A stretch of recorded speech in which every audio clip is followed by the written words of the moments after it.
Hi, hello, and welcome back to another newly angled, exciting and educational edition of The Library is Open. Sorry, that's my work email. You're currently propped up on my laptop because I am still working from home, and also recognising that that is a privilege that not everyone has. So for those of you still on the front line, being key workers, thank you from all of us. Not just to the NHS people, obviously, who deserve all our respect and praise, but also to the people who are keeping the country going by their efforts, either at home or out in society, I suppose. It sounds vaguely Regency, doesn't it? Jane Austen-y or something. But anyway, hello. So the one good thing about this whole thing is that shock horror has given me more chance to read and focus my reading a little bit more on I suppose selecting titles that I think you might be interested in terms of different genres and new writers and amplifying voices and stuff. I know I've talked to a couple of you in the comments about your interests in memoir or real life experience from underrepresented communities, which I think is so important and is one of the things that writing, either in performance or in fiction form, can really do very well. Because I can't remember who said it, and if you do know, this is what I spend all day doing, fiddling with my hair and knocking my own glasses off my face. If you do know who it is, please do tell me. Someone said you can't convince people with statistics or reports. You can only do that by storytelling. So, actually, this angle's quite Jane Austen-y, isn't it? It makes it like I live in a posh house. I don't. I mean, it's nice. It's fine. It's got like a cappuccino dado, but it's just a normal house. But yeah, I quite like this perspective. I feel vaguely sort of Ride of the Valkyries meets Pride and Prejudice. Pride and the Valkyries. Ooh, that sounds like an indie band. Anyway, off my spiel. I hope you brought your library cards because this episode we are checking out this brand new release, which is called Real Life by Brandon Taylor, and it's a debut novel.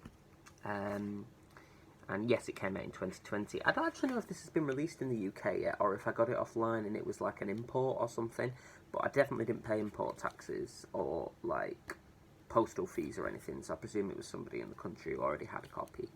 And that's lovely, Brandon. I enjoy that photograph. Aloof. It's a bit like The Thinker, isn't it? And that's certainly reflected in what this book is about. So, little précis. Well, just to start us off, I'll read you the quote at the start. Some books have like quotes, don't they, to sort of give you an idea of the vibe and so on and so forth. And this is from the book of Job from the Bible, and it says, "I am allotted months of emptiness, and nights of misery are apportioned to me." Job 7:3. So, you kind of know going in that this is going to be a I don't want to say like rough going, because it's not to say it's not pleasurable and a good experience. I mean, look at that bird.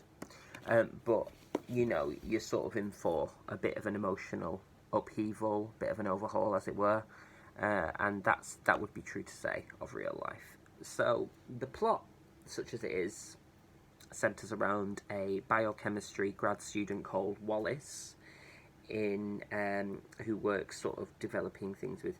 This is where I'm going to betray my ignorance of science, because I think all we need to say is that he works in with cells, basically, experimentally, and this is part of his grad student work.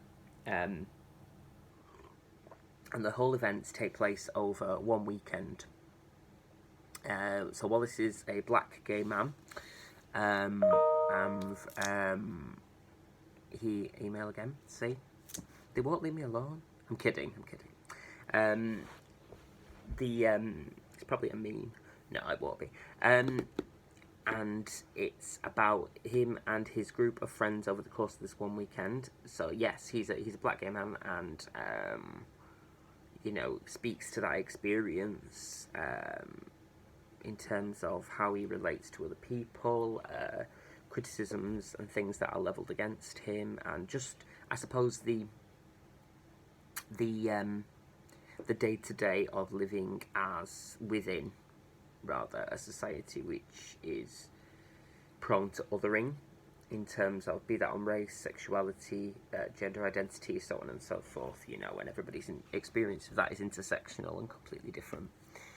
And so he has this group of friends, some of whom are gay, some of whom are straight, and he strikes up a sort of relationship of sorts, although it's quite murky as to what that is, with one of his classmates called Miller, who's ostensibly a straight man, but with whom he engages in a physical but also emotional relationship.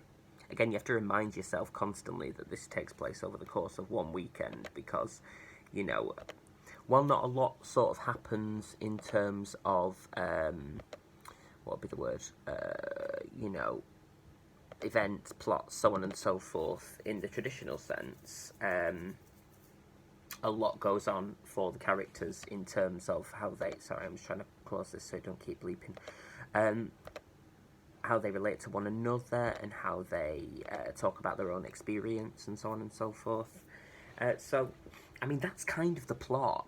And he rubs up against people in the lab, one particular classmate, as it were, called Dana, whom he does not get along with at all, who sort of levels a lot of criticisms against him, and in quite derogatory language, actually, which I will certainly not repeat on this channel.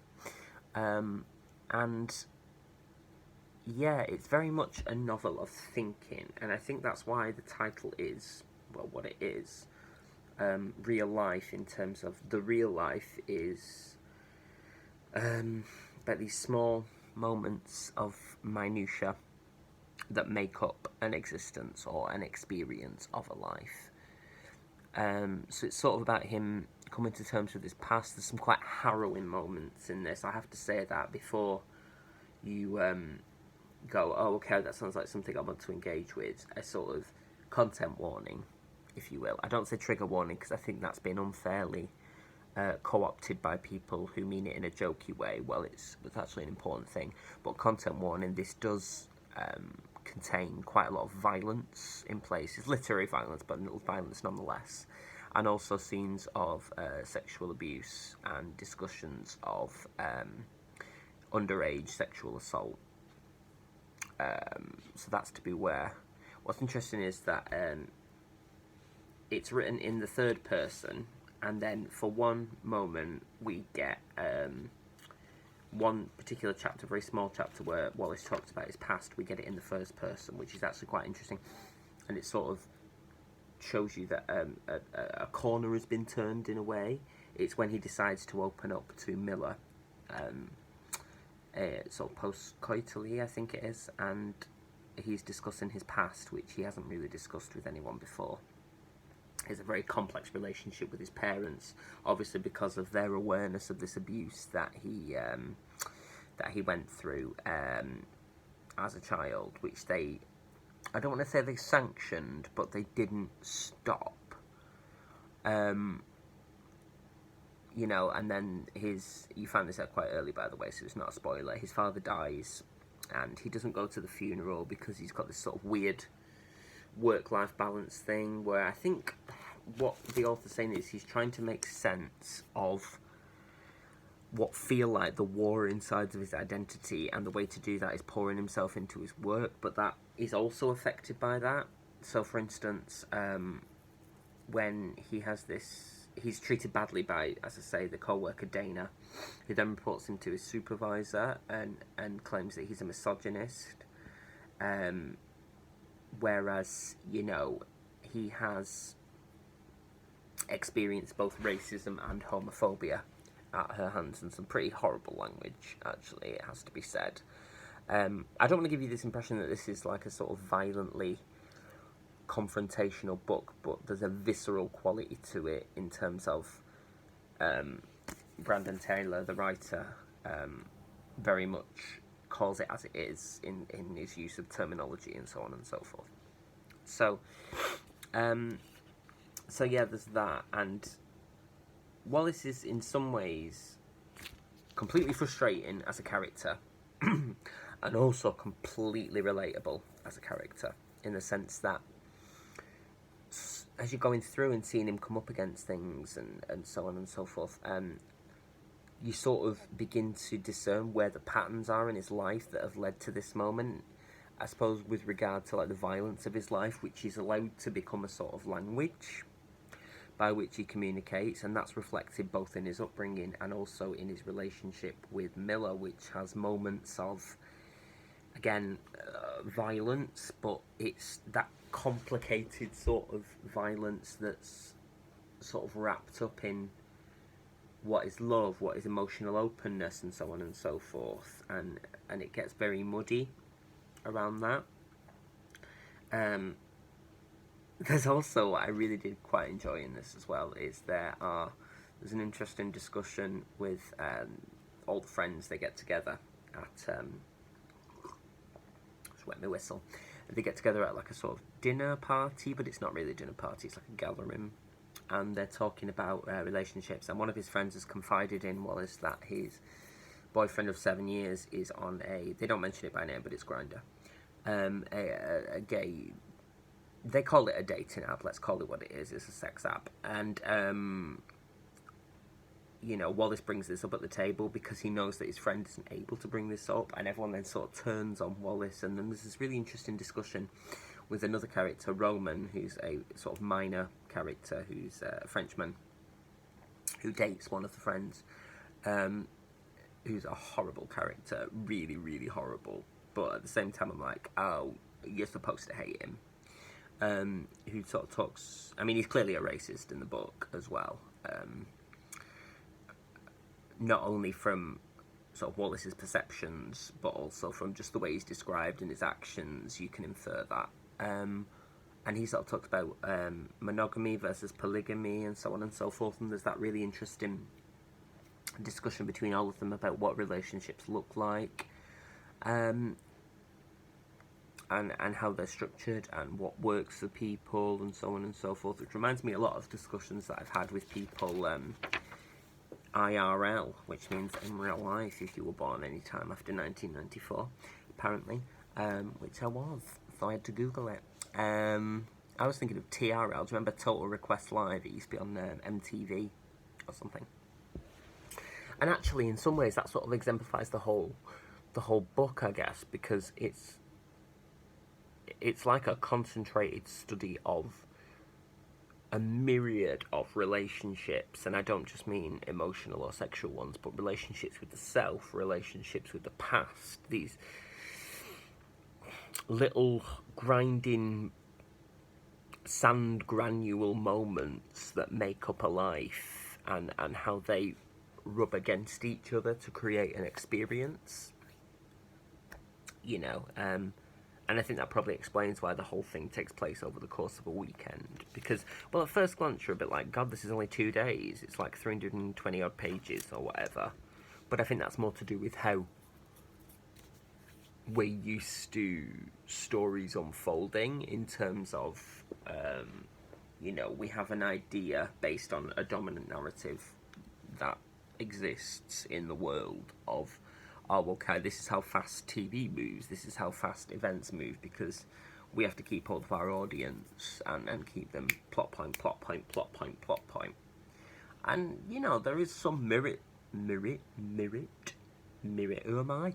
There is some merit to that, but there's also equal merit of going, I read this on a weekend, actually, and I was going, actually, yeah, this totally makes sense, because weekends are actually quite long, or a period of 2 days. A lot can happen in 2 days, particularly internally. Like, when you think about how many internal conversations you have, and even seemingly throwaway conversations you have with significant people in your life in the course of 2 days, it's massive. So, this could be the size of War and Peace, and on reflection, you'd be like, yeah, that's about 2 days worth of, material. So yeah, I don't want to say that I enjoyed this book, because I don't think it's the kind of book you enjoy, if that makes sense. It's more the sort of books that you read and savour the thoughts that it provokes about your about your own experience and about the experiences of others with whom you don't necessarily have an insight. I think that's possibly what Brandon was trying to do. I think you can tell in some ways that it's the first novel because it sort of sets his stall out in terms of what he's interested in, so the African American diaspora and so on and so forth, and speaking to that young black queer experience, which is very underrepresented in the community, and certainly very underrepresented in a non-cliched way, which this is not. I'll give you an example of that. The sort of sex scenes, which are not gratuitous, by the way, although there are elements of violence to them. They're not gratuitous. They're actually quite beautifully written, the sex scenes, but also realistically written in the sense that there's no attempt to sort of sugarcoat or make this sort of soft erotica. He writes very plainly about what those sexual acts look like, not in too much depth, that it's a bit like, God, we know, but in terms of these are the practicalities of what that does, what happens, how that unfolds, what it feels like, and so on and so forth. And that's actually really nice because, you know, we consume so much culture vicariously or literally that alludes to what a jolly old hayride sexual relationships are, that we actually forget that sometimes I think that in real life they're complicated, they're messy, both emotionally and physically. They are sometimes awkward, they're sometimes, you know, they give more confusion than they do clarity. They say things to us and about us. So, sorry, that was a massively long list, wasn't it? But I really wanted to commend that because it's done very simply in the way that it doesn't feel calculated, that this is what he's trying to do. It's just a very sort of matter-of-fact exploration of that. So I really like this. I think that this quality, I should say, and I think more of that. I'll be really interested to see what he does next, because this is, although it's not a memoir and it's not based on personal experience per se, the fact that Brandon Taylor's voice as a black queer man is out there in the character and in the author is a voice that should be amplified, you know, and I'll be interested to see where he goes next, if he continues with that narrative, which is fine, or if he does something completely different, which is obviously also fine. Hey, it's Brandon's career, it can do it live. But, so I would recommend this in terms of if you want to read a meditation on, I don't want to say a representative experience, because nobody's can be, everyone's individual, but a marginalised voice and a sort of, as I say, measured with time taken to focus on individual moments and events and how these create the jigsaw of someone's life experience. Yeah, it feels very meditative, and maybe that's what we need now. Well, we have, if we do have the time to engage in thinking at a deeper level with additional hours in our day, potentially. So yeah, that's Real Life by Brandon Taylor. Glad I read it. It was good. Yeah, and lovely colours as well. Why don't more people have orange books? I'd love an orange book. Well, I've got one, but I'd like an orange book. So that's it for this episode. That was one of mine that you saw in my isolation book haul. As I say, not all of those will be covered, but more of those come in, so we've sort of kicked into that moment now. So watch the space for more of those. In the meantime, keep suggestions coming. If you get hold of any of these books, let me know your thoughts, please. I know some of you have been, and that's really nice to read. I like having that open conversation where we can chat back and forth. I hope you're taking care of yourselves and staying safe and staying sane as much as is possible. Clearly I'm not. I'm talking 19 to the dozen of mainlining tea. So what else is new? Don't freeze frame on that because I'll look horrid. But here's to you all, and here's to many hours of page turning. Alright, sending lots of love to you all. Put your library cards safe, and don't forget to check in soon for updates. Lots of love. Abyssinia.